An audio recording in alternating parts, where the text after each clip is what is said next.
By now, you've heard about Global Poker, one of the fastest growing online card rooms available in the US and Canada today. So what's stopping you from trying it out? Global Poker is a safe and secure social poker site that uses their own patented sweepstakes model. Signing up is easy. You can use Google, Facebook, or just an email address.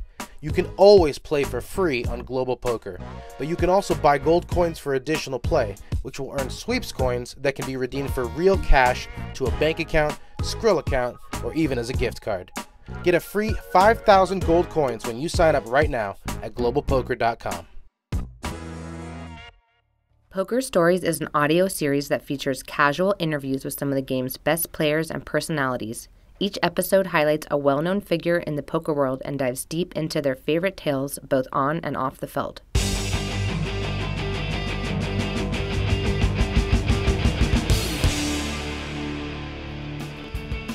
Hello and welcome to Poker Stories, a podcast brought to you by Card Player, the poker authority, and hosted by me, Julio Rodriguez. This is episode number 113. Featuring legendary high-stakes poker pro Patrik Antonius. Now, I'm guessing that most of my listeners know who Patrik is, but I think that sometimes he can be so shockingly handsome that people forget just how incredible of a player he is. So let's go over some of the stats. Patrik got an early start playing online poker just before the boom, and in fact, he was already playing the highest stakes cash games you could find by the time he broke out on the live tournament scene. This was back in 2005 when he won an EPT main event and then finished second in a WPT at the 5 Diamond at Bellagio for $1 million.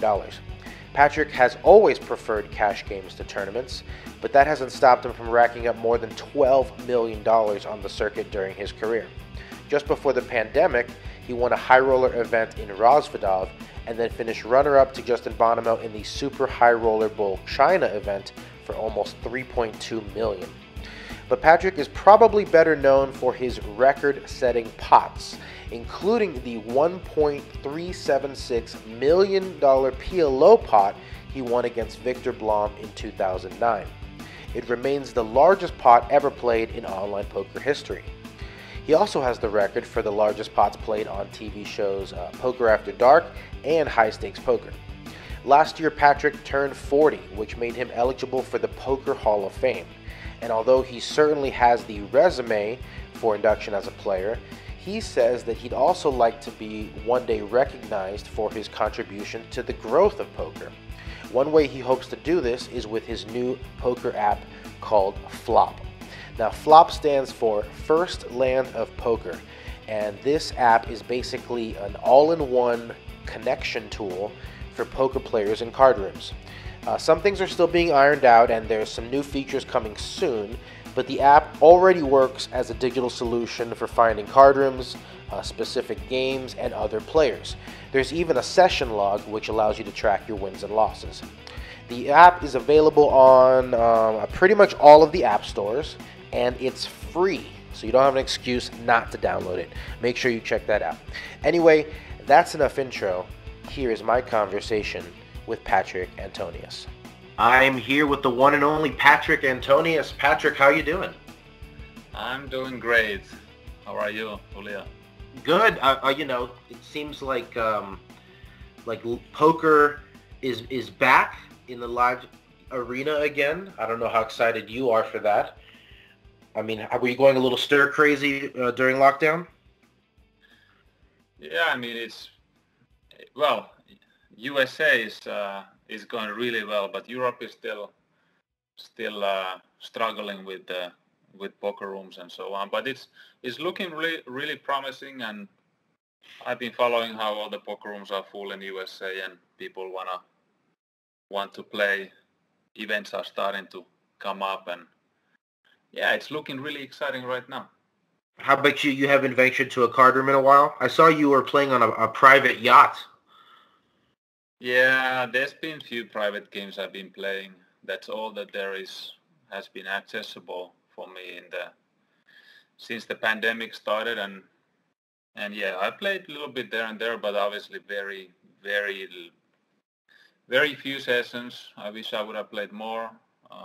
I'm right now in Dubai.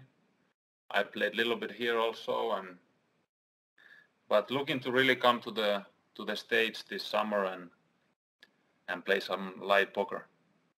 Awesome. Well, on this show, we go back to the beginning. We talk about the poker origin story. So we'll get to the current events soon enough. Let's go back to 1980 when you were born over there in Finland. What was life like for you growing up there?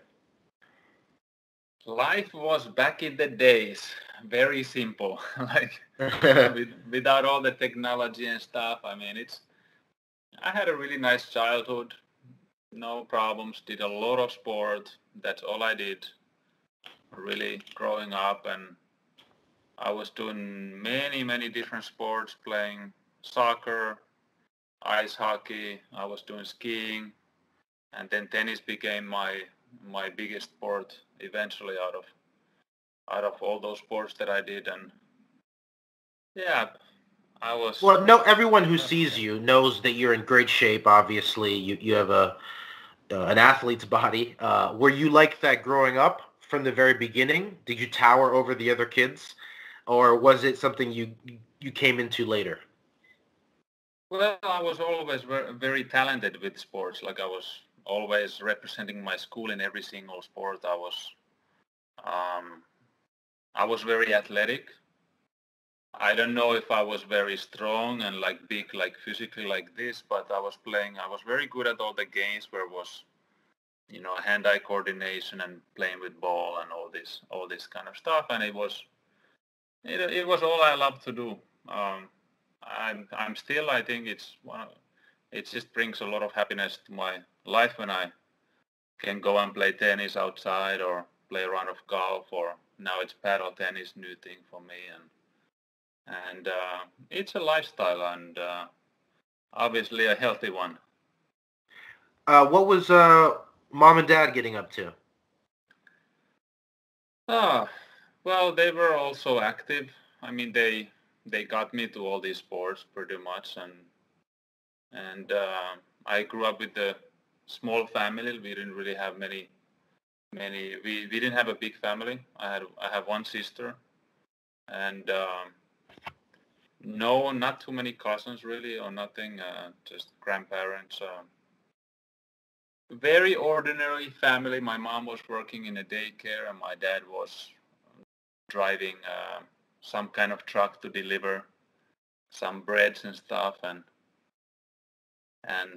that was how my life was set up for the early years.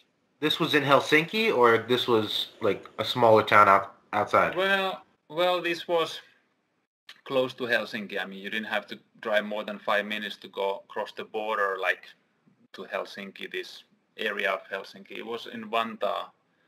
There's basically, like, when you talk about Helsinki, I'm from Helsinki, there's usually Helsinki and Vantaa, and then there's Espoo. Like, these three parts become like one, what you call Helsinki in a way. But and then we call it, like, I'm from study, like in a slang, if you're like a center of Helsinki, like the real center of the city of Helsinki. But yeah, I was very lucky that I grew up there, and then I was living only 25-minute drive, 30-minute drive from the only casino in whole Finland which offers poker. So one casino, huh? Yeah, I mean, if I would have lived in the middle part of Finland, or north or east or west, like, then there's a chance I would have not discovered poker, at least at that early age. Well, yeah, so the story online is that you started playing with friends at like 12 years old, but it wasn't, like, you weren't really gravitating towards it yet. Well, yes, I started to play. We just, for some reason, my friend, I had older friends, like 2 years older, 1 year older, close friends, and they were playing for some really small money, like pennies, and then I started to play with them, and we played different kind of card games. Like, it was this kind of 5-card stud with like limit betting rules. Like, nobody knew obviously anything. I was like 11 when I started, or 12, And if you had a really good day, you won like a $1. That was like the Yeah. amount. So it was the smallest, but you have to kind of play card games to make it excited for a little bit for something. And I played with them quite a bit, and then there was a little break, and then I started to play with my tennis friends. You know, I was practicing a lot of tennis. We had many days when we practiced twice a day, and we played between the practices, and we played. Then we got a bit addicted. We loved the game a lot, all of us, and we played after the practice, and then we ended up playing when we didn't have any tournaments in the weekends or club matches, these league matches. Then it was one Now of the nice. Yeah. this was before Moneymaker. This was before the WPT. So what was it that got the group into poker in the first place? And were you playing Hold'em at the time? We still started to play with. I was about 15 years old when we were playing with my tennis friends between the practices, and sometimes get together over the weekends or evenings to play. And then I think when I was about 16, 17, maybe even 18, one of my friends, he discovered rules of Omaha and Texas Hold'em, but it was Omaha that we played, but it was not pot limit. We still had this kind of limit betting. None of us knew anything about it, but it was fun for us. Like, this is how always it starts, playing home games, and it's fun, and yeah, we played a lot, and my friend went to the casino and started to play there before me, and I didn't know they had poker in the casino in Helsinki, and it was really small then. And then I went one day and I played the beginners event. It was if I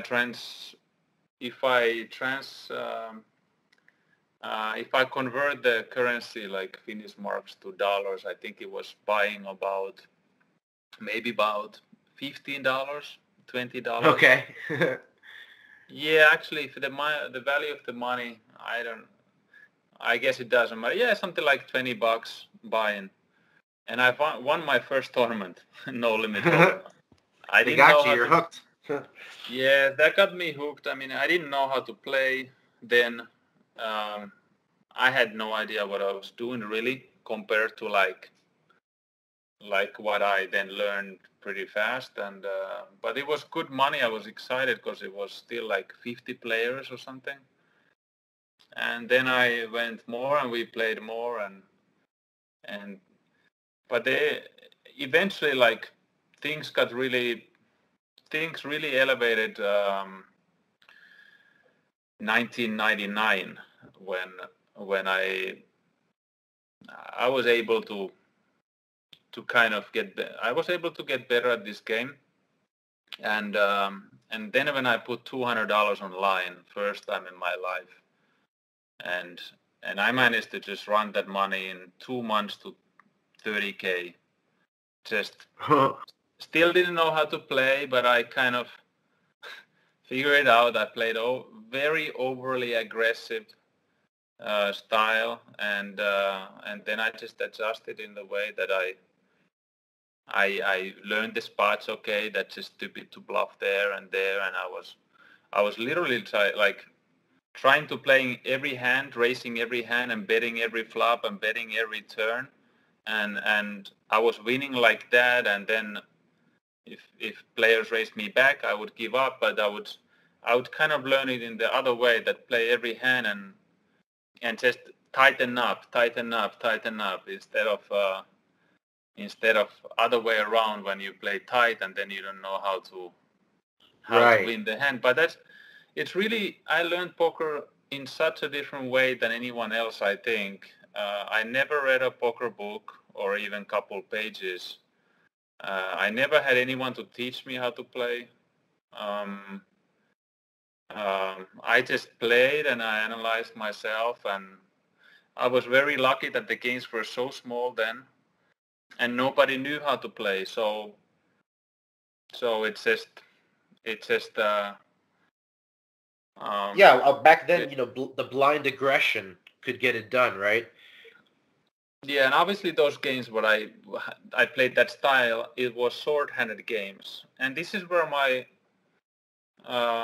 when I got better, because live games were not short-handed, they were like mostly always full ring, and it was such a different game. But once I put that money online, and I played heads up, three-handed, four-handed, five-handed games, and I was doing really well on these three-handed, four-handed games and heads ups, but that really then obviously it was like big money for me. Never had money like this before, and that's So where I really. at the time you were I mean you wanted to be a tennis professional, but you had some back injuries and became a coach. And the story is that you gave up being a coach to turn to poker. There's a lot of misinformation online, but regarding like, if you go Wikipedia and stuff, I don't even know where they take that information. Once somebody puts something out there, then it's like that's appeared to be the fact. Yeah, we can also get into your modeling career as well. Yeah, I mean, I did a lot of things. My parents, we didn't have money really. I grew up in a very poor family, which I think was really the best possible thing could ever happen to me, because I learned to work at very young age, learn everything myself, work hard, and then sports was my biggest teacher, because everything I learned in sports, what comes to the hard work and the discipline and the dedication, and I transformed that to poker with the same mindset. Nothing comes easy, and you work hard, and you will get there. So anyways, I started to actually, if you want to go through like the things I did, I started to deliver magazines when I was 11 years old. And that was actually one of the biggest scams in Finland. It was basically illegal how little they paid. And every weekend I would get these chunks of magazines and the advertisement, and I have to put these advertisements between the magazines and deliver them like 550. And it was so many magazines that you could not do it really without a car. So my dad was helping me to drive around, and we would go together to deliver them. And man, if you would really count the hours it took to do the job, I mean, you would take the lowest salary possible and split it multiple ways. Like, it was really not worth it. But at least, I got to learn to work hard and at a very young age like that, and learn some money. And that's where I got some money, and I was using this money always. All the money I ever had, I earned myself to buy tennis rackets and stuff, and I did some stuff like I did very young age some selling, like on how you say, you call people on the phone, how you call this? Like a telemarketer? Yeah, telemarketer. And then I went door and door selling for companies, all this kind of magazine stuff, which was the same thing as calling. This was when I was 14, 15 also. And tennis coach, I mean, I was a good tennis player, and I was teaching some younger players when I had time, and I had few hours a week, like players that I coach, like these very young juniors. Actually, I found that very exhausting. Like, it took a lot of energy to make sure these little kids don't get injured. They're swinging rackets and being close. And same time in the head. Same time you're teaching them, and I did that. I started to work at the tennis club where I was playing at my home club. I actually started to work at underage. I lied to the boss that I'm 15 and I was 14.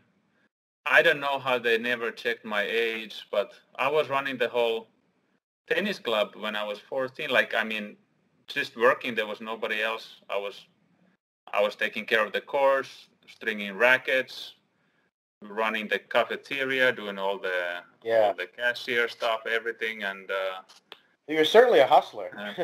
and yeah, like, but yeah, that's what I kind of did, and then that modeling thing was never a real job. It was just I just got a contract with the model agency that, you know, they used me.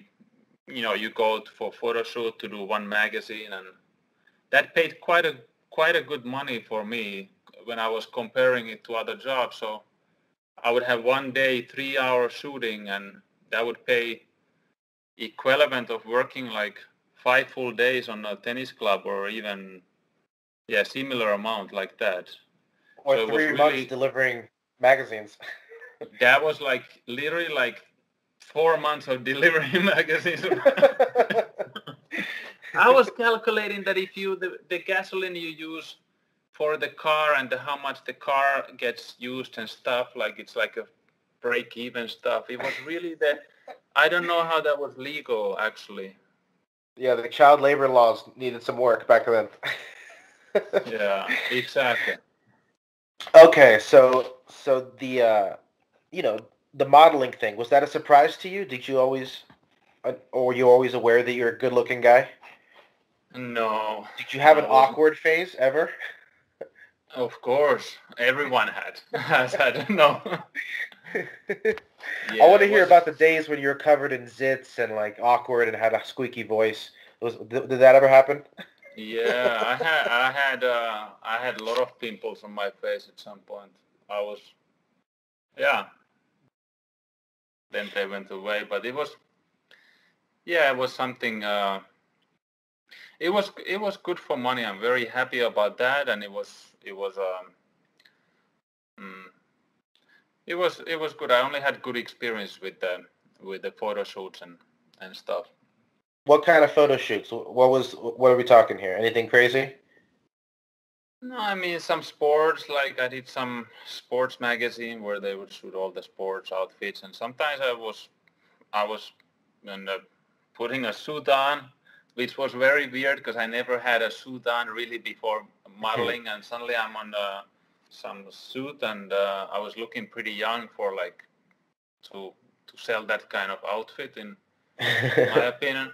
I did few like fashion shows. They didn't pay really money. It was that was not really that paid, but one job was interesting because when I was 19, in the middle of the winter, they went to shoot this sports catalog in Gran Canaria, which is very south, like it's next to Africa, this island. Mm-hmm. So I got a job and we went there. We flew there 1 week for shootings, this catalog, and it was like a holiday for me because it was, nice to get to warm sun and yeah. Even though we were shooting all day, but it was really nice and it paid really good. Well, that's super cool. That was kind of like a good experience for me when it comes to that. But then I quit it when I was 19. When I started to make money with poker, I didn't have any interest anymore to continue because it was just for the money what I did. I didn't want to have I had no interest of having some modeling career or anything. Yeah, you were so scarred by the magazines that it was all about getting that hourly up.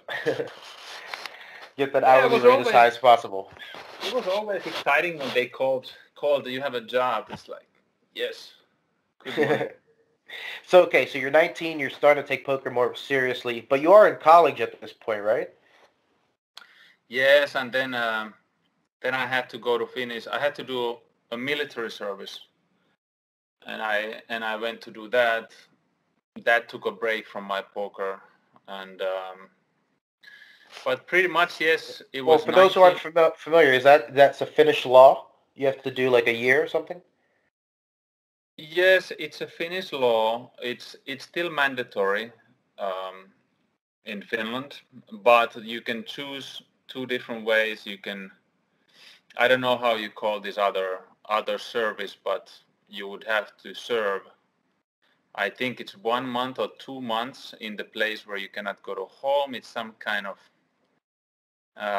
institution, and then you would work for the government, like you would work, for example, in a library or something like these kind of things that government runs. Yeah, a government service. Yeah.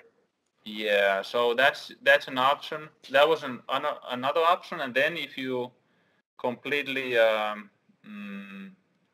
want to not do any of these service, you can go to you can go to jail for 1 year, which is Wow. which is probably not it doesn't. It sounds bad, but it's not so bad because the jails are really nice in Finland. What I have seen, I've never been, but they have it all there. So, but I did. In Finland, there's a thing with military service that if you people don't look at it in the good way if you haven't done military service. When you're applying for a job and they look at your papers and you have served other way, and many jobs, at least back in the days when I grew up, this was a big deal that would be a deal breaker for some jobs, maybe. That you did your duty, yeah. Yeah, it's I see it afterwards, like I see it as a really amazing experience because it was so bad. Oh, really? It wasn't physically so demanding, but it was just really annoying what we did, and then there were really, really stupid, I would say, unnecessary discipline, bullying, things that, I understand that you need to be extremely disciplined to run a military, military unit, because people cannot fuck up. Like it has to operate in a certain order. But the things like, all this cleaning and all these like, I don't understand the point. Like one night they woke us up in the deepest possible sleep after a long, tiring day of training. 2 a.m. they woke up in the middle of the winter. It's like this rainy, it's this wet snow coming down. It's everywhere just wet, if like it's a degrees, like about 0 Celsius. And we are outside. They take us for 3-4 hours. We're crawling on this wet snow. Everyone is shivering because it's so cold, and then they put us on these gas tents. We have to have these outfits that comes a gas warning, and you have to cover yourself with this. I don't know. You look like I don't even know. You look like this kind of fly. You put these gas masks on, and you cover that none of your body the gas cannot get in, and of course, like most of us, we got sick after. I didn't get sick, but there was 70% were next week completely sick. I mean, this is just, there's few things that I would change. Yeah. Yeah. What doesn't kill you makes you stronger, but it also sucks. Yeah, but anyways, I started to say that it was a very good experience because I can still sometimes go back and appreciate that I have a roof on top of me. It's warm. I have clean sheets. Well, right. Like after experience like that, poker is got to be like paradise. Yeah, and it's like I did a kind of special program. I was only 6 months in military. They experienced this kind of. They tried a shorter period to do what they tried to do in 1 year and 9 months, and we were 3 months out of the 6 months we were outside, like camping, and sometimes you couldn't take a shower for 1 week or 10 days, and you're tired because you don't sleep. They make you they put you in a bunker on your shift in the middle of the nights, and but yes, it was very nice that I I had a chance to experience that. So you graduate and then decide to jump right into professional poker. What was the cash game scene like back then?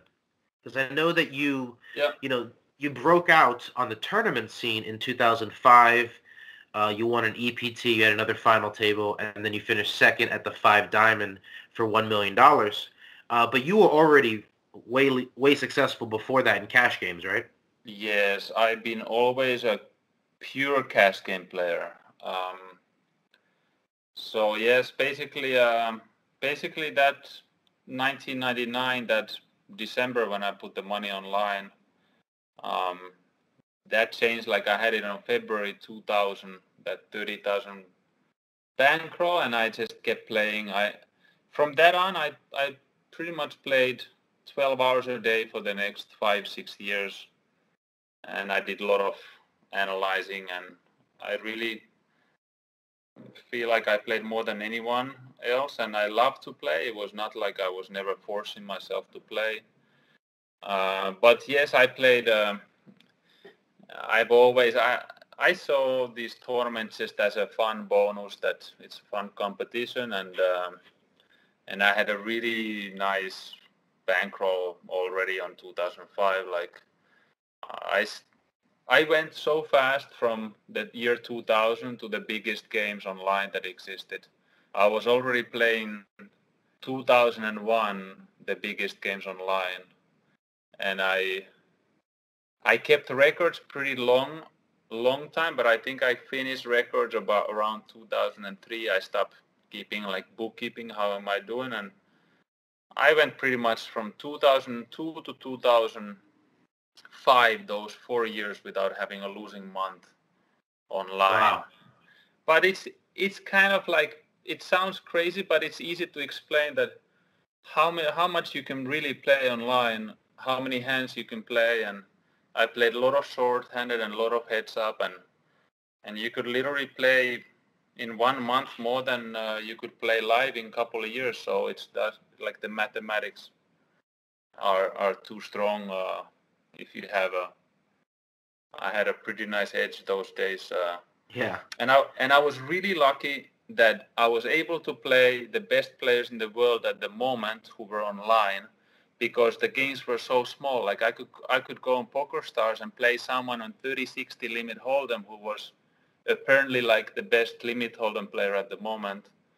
And the same thing with other games. Like the biggest game was 10-20 PLO online those days, and all the kind of, they started to add the limits as when I was already establishing, like I had confidence that I can play anyone on all these games, like PLO, limit hold'em, no limit hold'em. I started to play a bit later online than Omaha.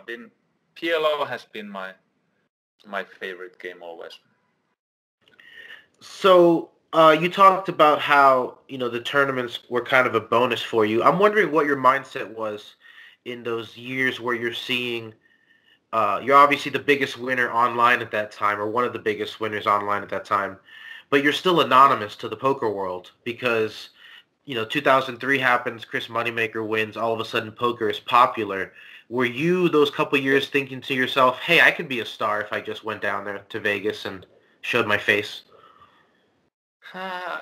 Everything came kind of so naturally for me. Like I never thought about being a star. When I started to play poker and making money, I still didn't know that you can play poker professionally. I only knew that once I started to win money, and I'm like, wow, like this is really, you can really beat this game. And I didn't know that there was poker on TV, that there was world championship tournaments. Like I was really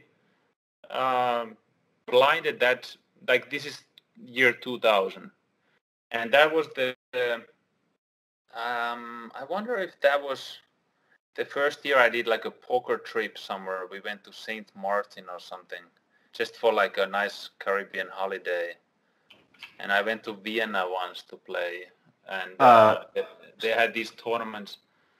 But St. Martin, you have your first cash ever was in 2003 at the St. Martin Open. 2003, okay, that was okay. So that was later than yes. So I went to Vienna and stuff. I still, I was still studying after military, and I went to actually play one semester. I came to the States to play college tennis. It was nothing to do with studying actually for me. I just wanted to come and see how it is in USA in college. Yeah. My English wasn't so good. Um, they had a Finnish sports director, and also basketball coach was Finnish.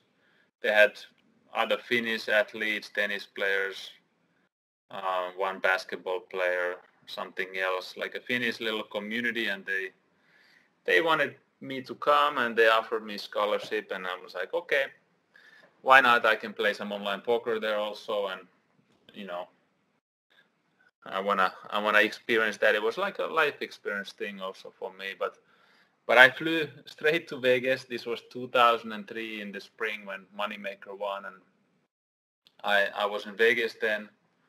That was my first time in Vegas, and then that was it. Then it was only poker after that. Yeah, then you knew. Yeah, I knew before, but that was like then I didn't have anything else really. Really. Well, let's get to the online high-stakes stuff. You famously have the record for the largest ever online pot won, which was 1.376 million in the PLO hand against Viktor Blom. In fact, you have 4 of the top 10 ever overall. Yeah. But those pots weren't like one-offs, right? Those were, other than those particular ones being the highest, you were playing huge pots every day during this stretch. Can you talk about your mindset during those times, when Rail Heaven was going crazy and, you were playing for huge figures every day? Yes. Well, it was really a lot of gambling, big swings. I had also a lot of big losing days, obviously. Like I remember having more big losing days than a lot of people, like just recording like a -1 million or something, and the gains were big.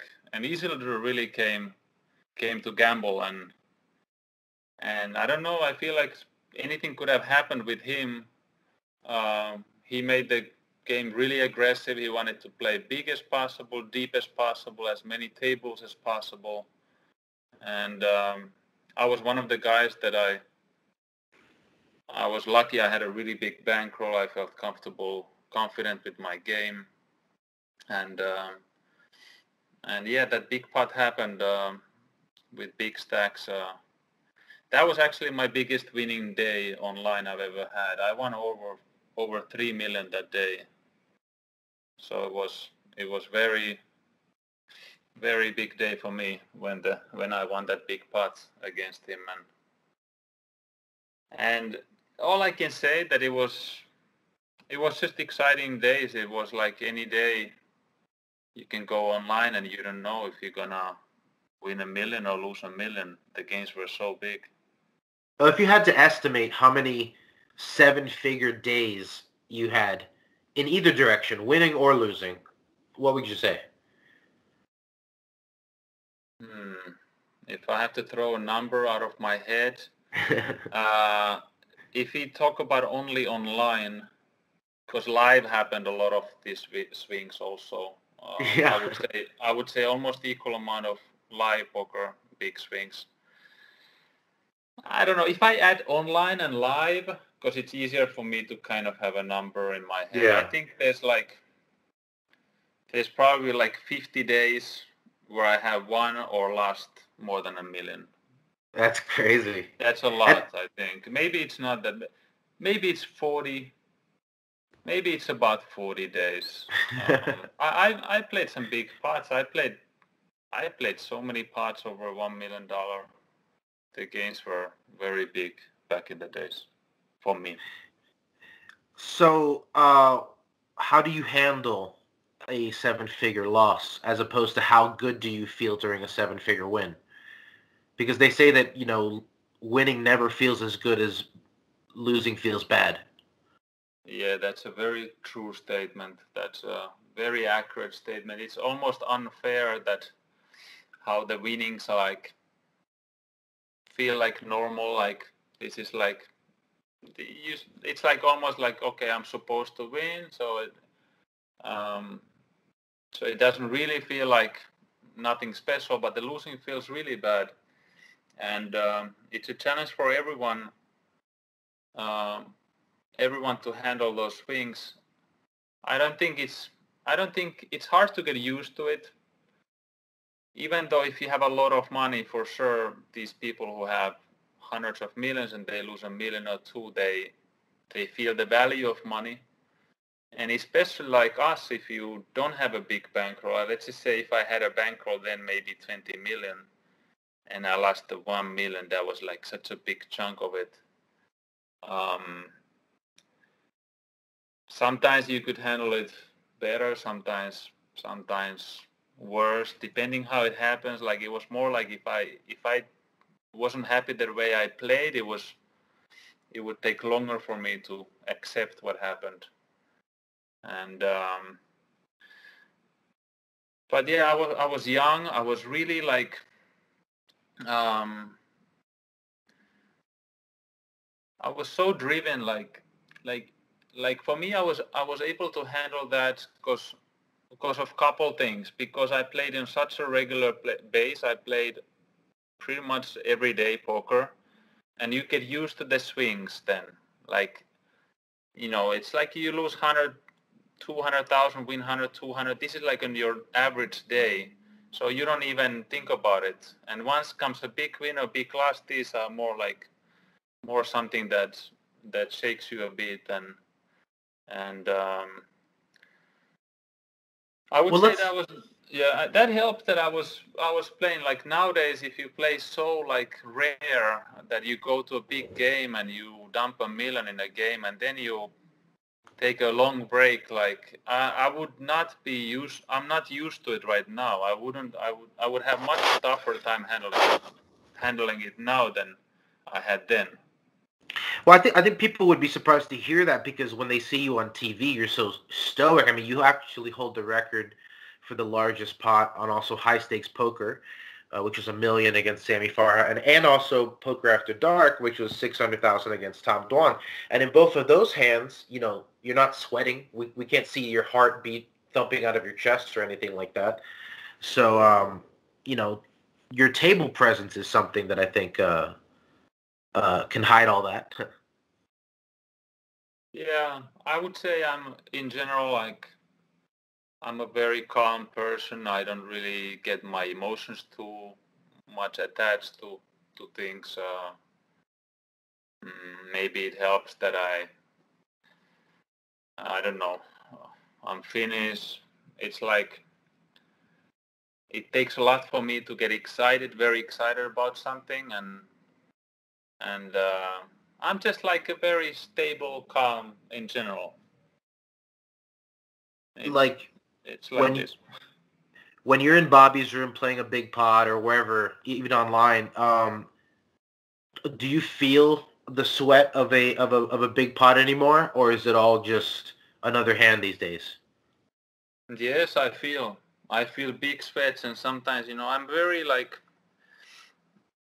I would say my body is very sensitive. I feel a lot of these instincts. My body is telling me a lot of things, and I listen. And sometimes I get more nervous. Sometimes I feel more weird, like very unlucky and stuff. And I really get a lot of different feelings, and especially when you don't play for a while, it's like it's a bigger impact how you feel emotionally and stuff. These parts, like you get used to anything if you do it a lot. I think.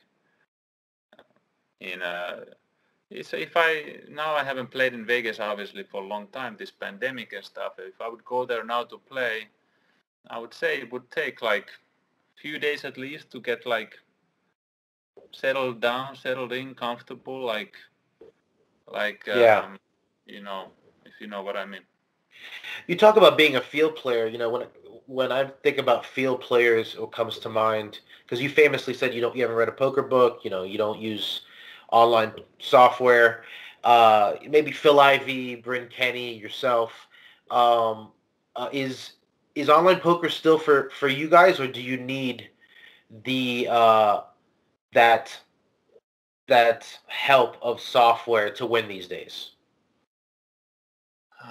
I don't know if I'm the right person to answer to this. I really don't know too much about these softwares. I've used some modern these GTO tools just to play with them, and I think they're good learning tools to get your fundamentals right. But I felt like it feels like that I had this kind of intelligence in me already, but some spots became a little bit surprising, I have to say. Yeah. And then it's easy also Well, to that's learn yeah. when you watch your opponents, if these are currently the best players and you play with them, and you can kind of see on their betting sizes and ranges for what they're doing. But what comes to online, um, it has changed a lot. I would say, I guess it's on the highest stakes. You have to be really good nowadays, and you better make sure that your stats are really, you don't have any leaks. Everything is balanced. You have to be balanced everything in poker anyways. This is the key. You cannot be you cannot let other players exploit you with your tendencies. Everything needs to be balanced, but sometimes it helps that you can see your own stats where you have leaks and you can improve. But I don't really have an interest to play these big online high stakes cash games anymore because it doesn't have the same feel. It's like back in the days when we played. I saw it like we had such a different kind of attitude towards the game that it felt like that none of us knew, you know, who was on what level. It was only like after we played 1 month or 1 week or 1 year, you would see who would win the money, and it was more like this. It was not like that people would have their analytic stats like, oh, I have this much of an advantage. I'm making 2 big blinds or 5 big blinds per this many hands, and these players have these leagues. I know their stats or something, and it was more like people had more gamble back in the days for sure.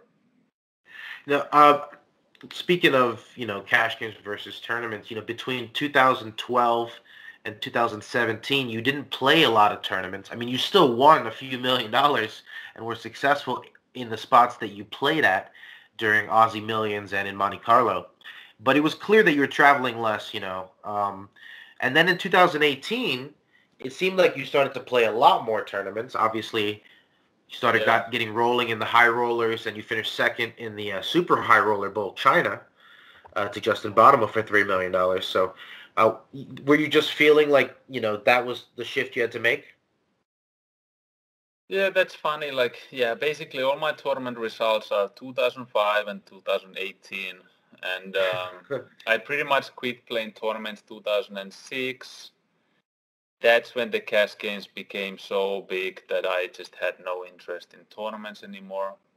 I think I played few World Series tournaments that summer still. But since then I skipped the main event multiple years also. I just couldn't get myself to Rio. I was always in the cash games, and Australia was the only place I enjoyed playing the tournaments because they had really big tournaments and good tournaments, and I was always doing well there. They had good structures, but I didn't pretty much. I didn't play tournaments from 2006 to 2017, those 11 years, and I don't even know why I think what happened is that 2017 I played a couple high rollers, and I felt like wow, like these are like fun events. Like these are, I saw there was good value in the tournaments, and it was like more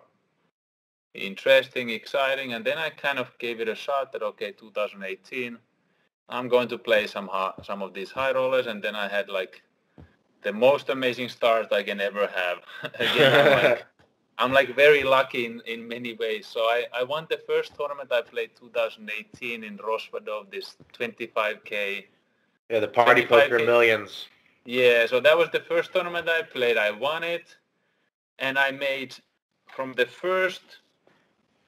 I'm trying to think that I don't say anything incorrect, but I either made from the first 5 tournaments, I made 4 final tables, or it was even the first 6 tournaments, 5 final tables on the high rollers. And that's obviously when you have results like that, that gets you like really excited that like, fuck, this is so much fun. I'm making final table every tournament. I'm going to keep playing this. And then I went to Macau and I had a final table on this one event before this super high roller, some 100K buy-in, and then I came second on the super high roller. So it was like a kind of a dream start for me the first 4 or 5 months of that year. But the rest of the year I kept playing these high rolls and I didn't have much of result. I came third in Barcelona, I think, on the 50K, but yeah, it's tournaments are fun. It's just I just really didn't have any motivation to play them because of these cash games were always.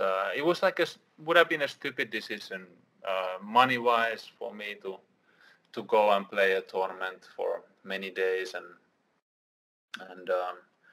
it's just the cash games were so big that you can win more than the first prize in a tournament in one day. It's hard to find motivation to go to play a 5-day tournament like this and play it well. Like that's another thing, to go and really play it well and be focused. Cause it's all about that hourly again. All right, you're no stranger to heads-up challenges. You were famously the first player to take on the Dirk Challenge against Tom Dwan. That did not go well. What are your thoughts on the heads-up matches that you're seeing in the last year here? You know, Daniel versus Doug, and now Phil versus Daniel, and then Phil Galfond is doing his PLO challenges and stuff. Yeah, I could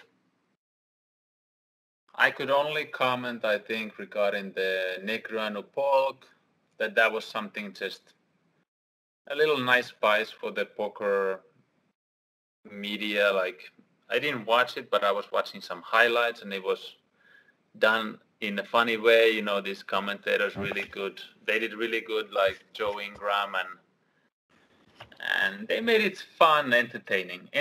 So it was like a very positive thing in this way. I don't know what to say about Phil Galfond's these other online challenges when they play. I don't know if there's been commentators looking into this and getting the key hands and streaming. I haven't followed them like I said. I haven't watched one of these challenges, but yeah, it's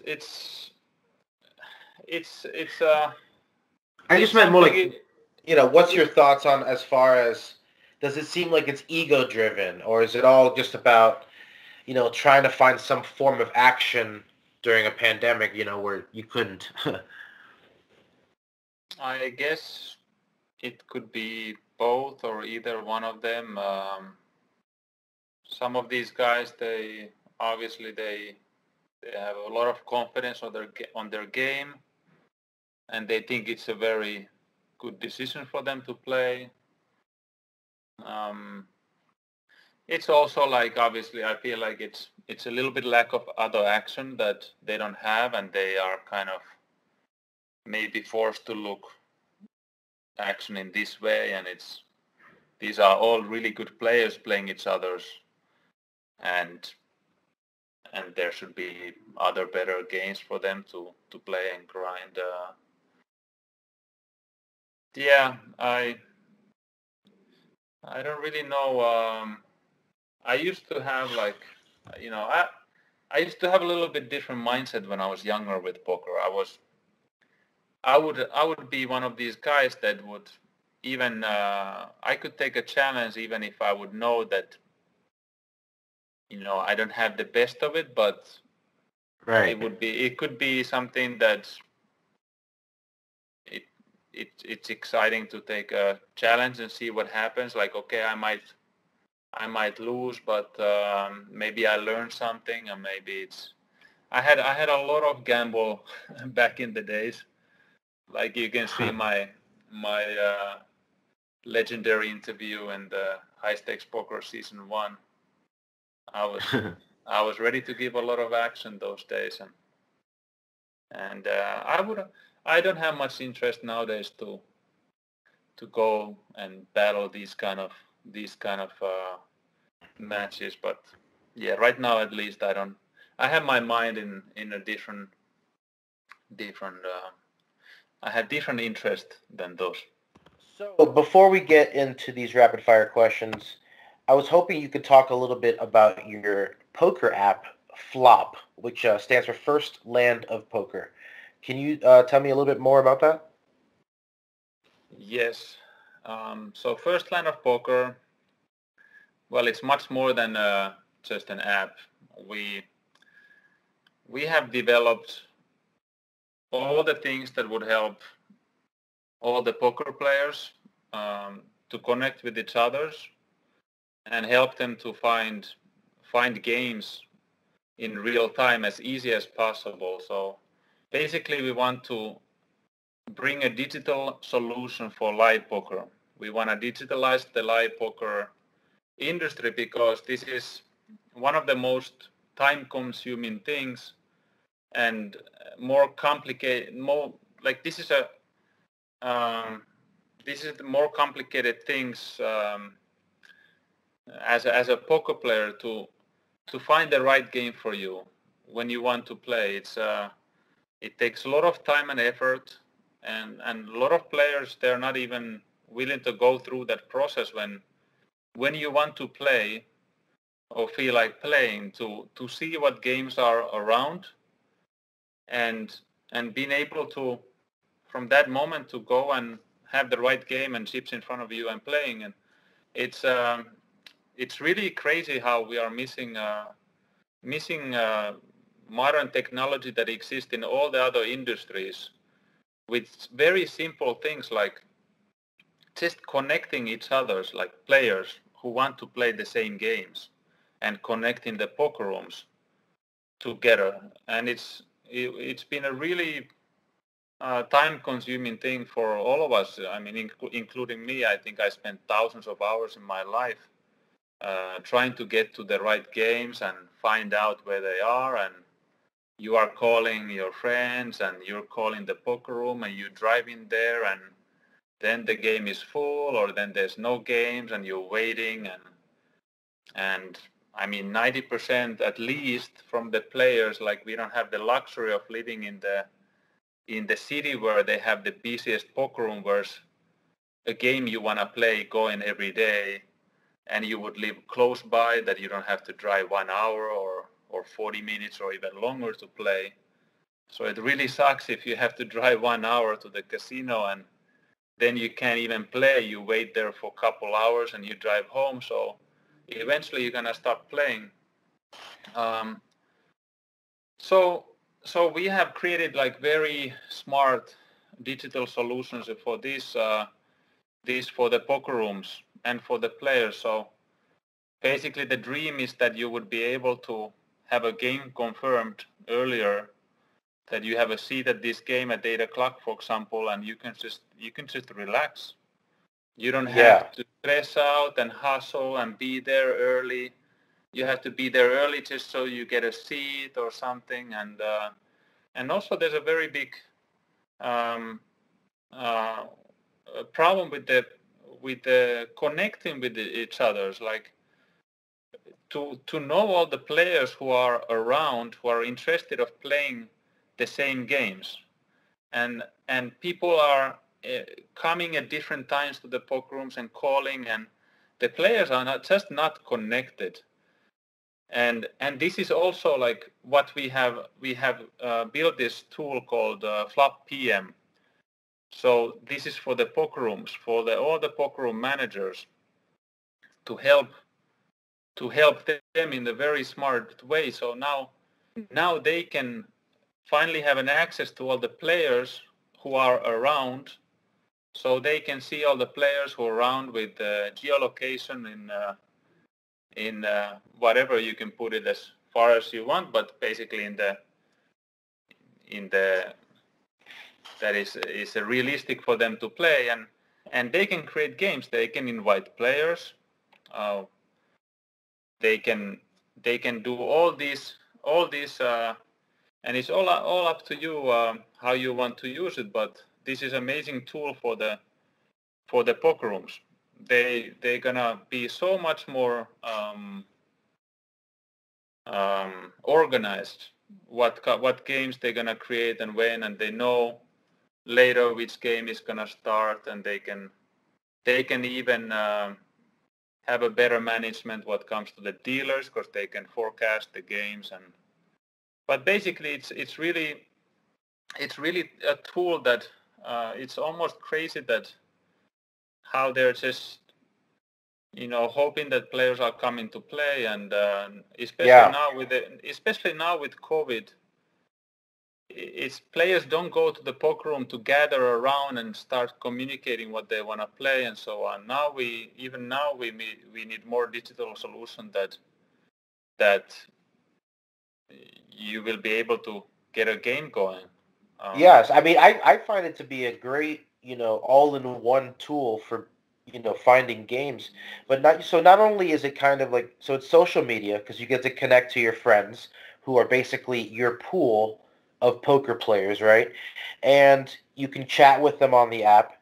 You can click the poker room tab, and it tells you all of the nearby. See, I'm in Vegas right now. I click on my poker room tab, and it's showing me all the games available at Aria, the Bellagio, Bally, Caesar's Palace. It's got them all listed there. And then the coolest thing that I like about it is the session tracker. So you could basically put your results in for each session.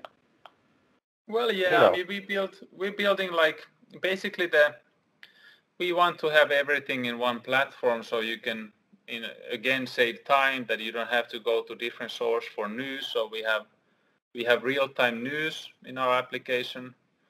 Very nice, comes from all over the gambling, gaming industry, and then we have this social media, but it's not really like, I don't see this social media being you cannot compare it to other social media in a way that you would use it. But it's right. Nice that it's not Facebook. But poker players, we like to share about the hands you play and the games you play, so it makes sense also. And we want to bring new features also, and I will update about that later. But I see the most valuable thing what we can offer to the players, and how we can make poker more popular game, and more better. Bring this service is really to help all the players to find the games and get into the games easier. This is definitely the game changer in my opinion. Awesome. Well, for those who want to check it out, that's First Land of Poker Flop, available on all the different application download, the Google Plays, the Apple iStore. Go check it out. Let's get into some quick questions here before we wrap up the podcast. You turned 40 last December, which made you eligible for the Poker Hall of Fame, and you were nominated. What are your thoughts on that? It obviously makes me like feel good that okay, I got nominated. I don't. It's for me like I know who I am and what I do. Like I don't for myself. I don't need to be nominated, or I don't have to have like a outside accomplishment for certain things. Like okay, to be in a Hall of Fame. Okay, for Hall of Fame, it's gonna feel good. There's a lot of players that deserve to be there, but the way we have Poker Hall of Fame set up is that who were the people that were doing really good things for our community, for our industry, which is really nice. Really nice. I like that, and I guess I think I fit all the things regarding that, but I would really like to have it in the way that First Land of Poker will make a big impact in our community, in our industry, to elevate the game, the service, and increase the popularity of players around the world. And then later I can Right. become a Hall of Famer as more accomplished. I brought even more to the poker.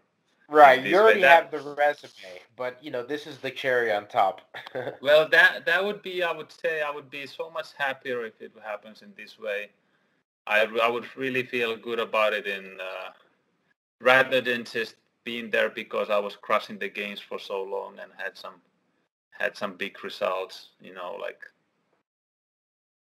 We have a yeah. question here.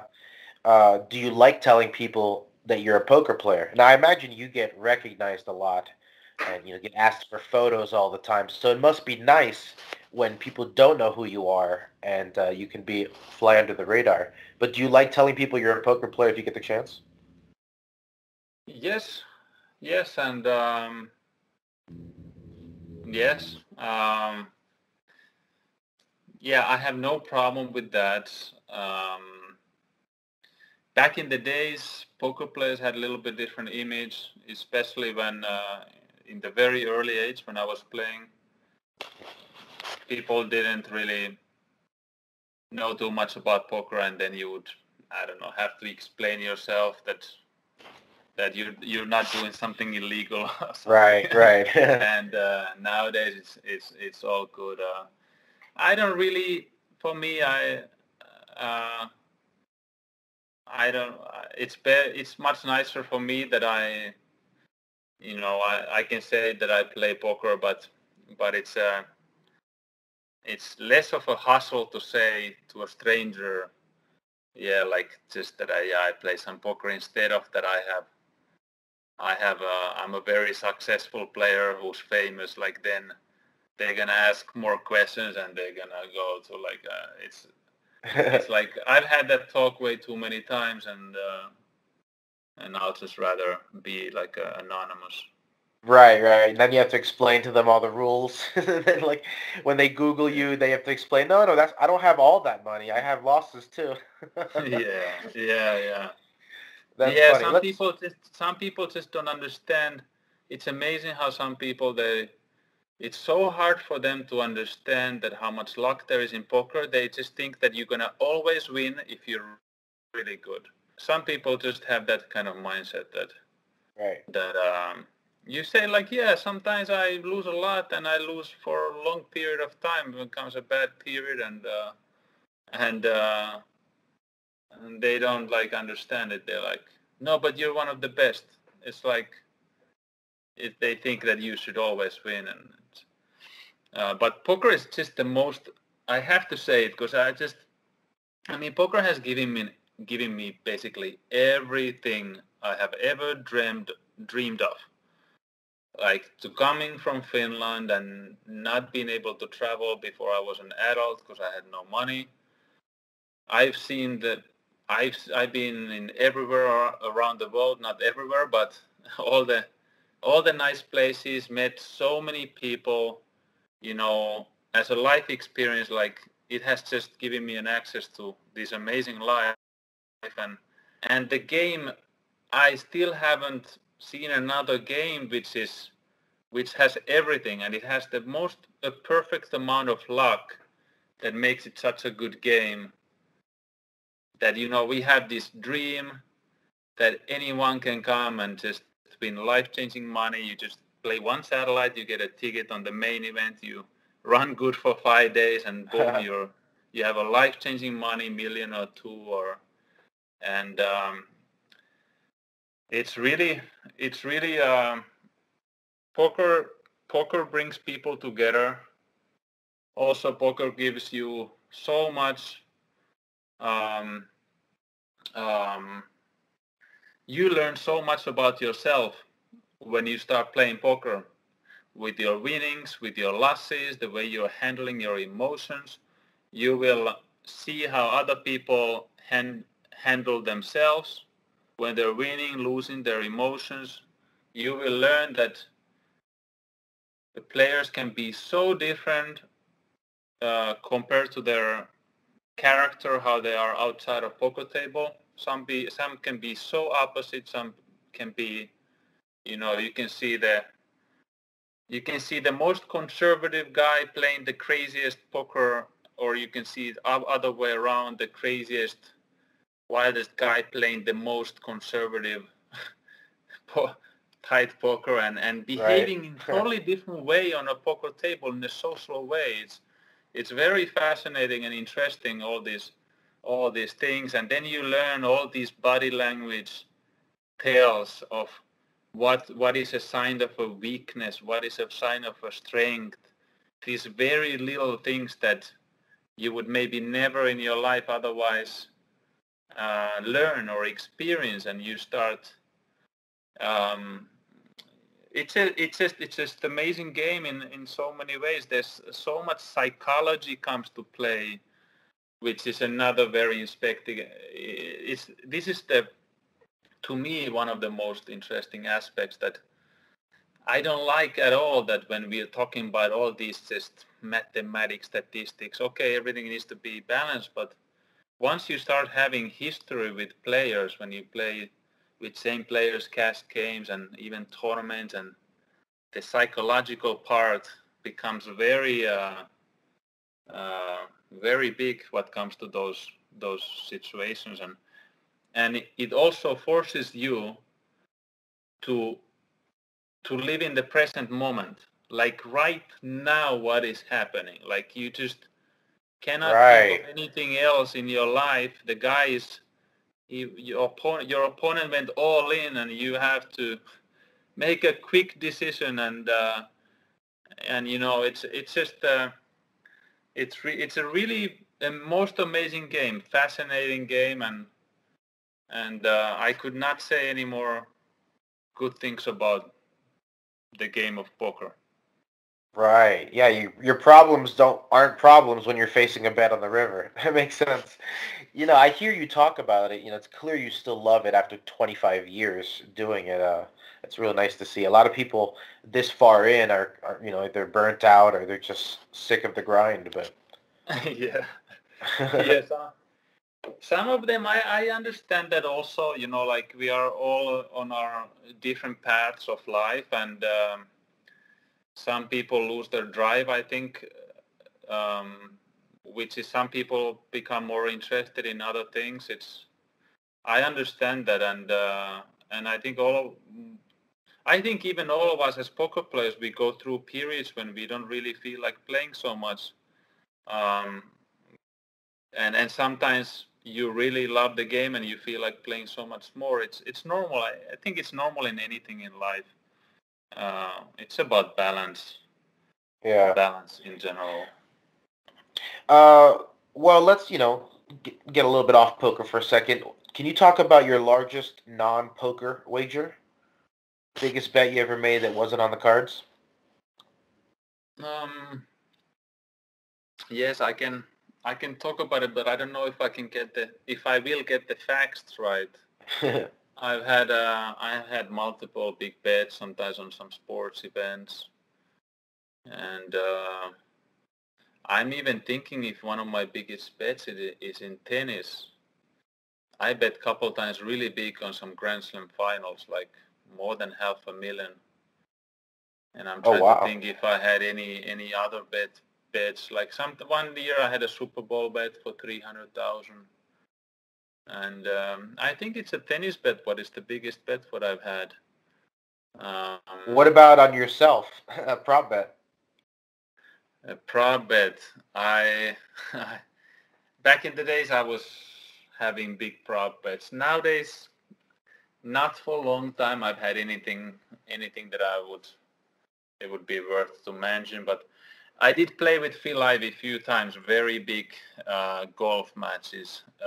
We played this kind of team format, scramble, with against like 3 players against 3 or 3 against 2. But basically, there's so many tied holes. Like you're gonna always make a par. You're never gonna make a bogey because there's 3 players hitting the ball, and you always pick the best one, and then you hit again all 3, and you pick the best one. So Right, you get basically, 3 shots at every putt. so basically, it's just like you're gonna lose the hole if you don't make a birdie. And I played with Phil this kind of game, 300,000 a hole golf, Damn. and we had couple matches. One time was 200,000 a hole, one time 300,000 a hole, and I have a really sad memory in Las Vegas when I was up 2 holes going to the 17th, and we hit a very good tee shot on a par 3. We had like I don't know, 8-footer or something, 3 guys putting, not very small break. I mean, it was like 90% we're gonna make that putt, that birdie, and they didn't hit the ball on the green. They were chipping, and they chipped it in, and we missed all the putts. And Oh, brutal. and then we lost it. We were so tilted after that. We lost the last hole and broke even that day, and that was really. I think that was one of the worst days I had a drive back to my place after golf. I thought I was for sure win 900 that day on the golf course. So that's maybe like one of the most Did you ever play with memorable or did you ever bet big with Doyle out there? I never bet big with Doyle on a golf course. Just because I just came to the game where Doyle started to have a little bit problems playing with his, I don't know what was the physical problem, but he took a break. That's right. He used to play big with Mike Sexton back in the day. Yeah, and when I started to play, it was the first time when I went to watch Phil play against Doyle, and they were gambling big, and it was a fun day. I followed them all around, just enjoying the day. And I watched Phil play Eric Lindgren before I really started to play myself anything. But yeah, I never played with Doyle. A couple more questions here, and then I'll let you go. Do you have a celebrity doppelganger? Or growing up, did people tell you that you look like somebody?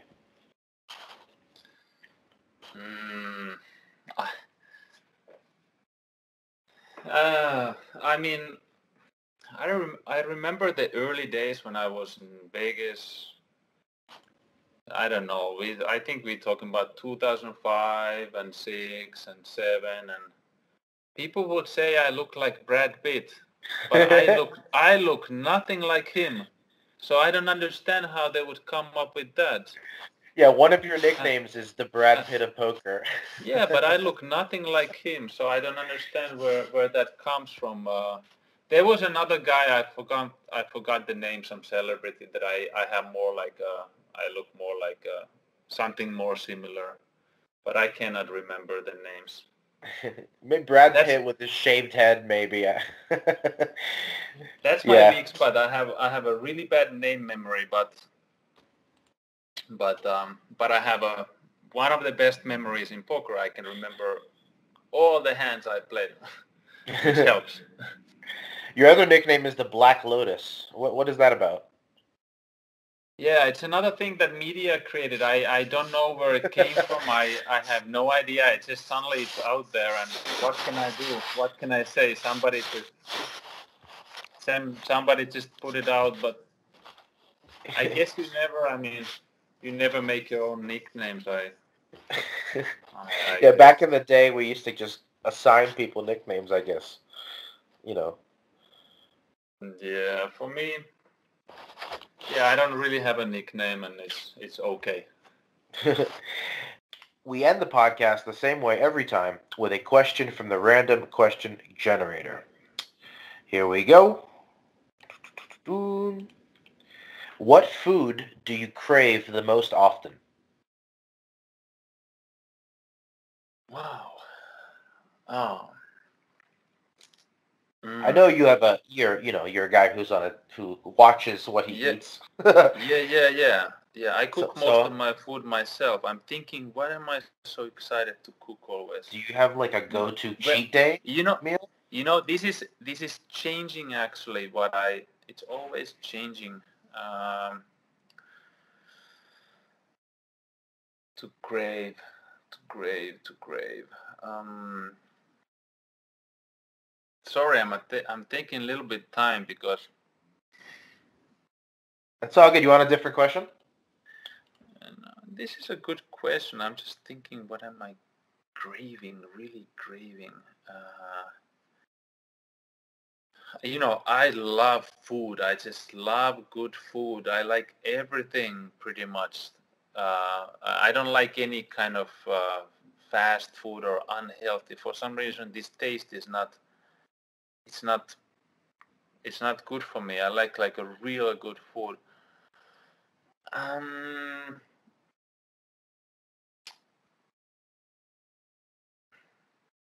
you know what? I guess I could just say amazing steak. Steak. There you go. Yeah, I mean, it's like basically what happens with me that sometimes my body just wants this steak, and it's almost like it's like this kind of, it's like built in. It's like a built-in thing, like what we do, that your body wants this craving this steak, but it's craving it because of the nutritions that you're like getting from it and lacking.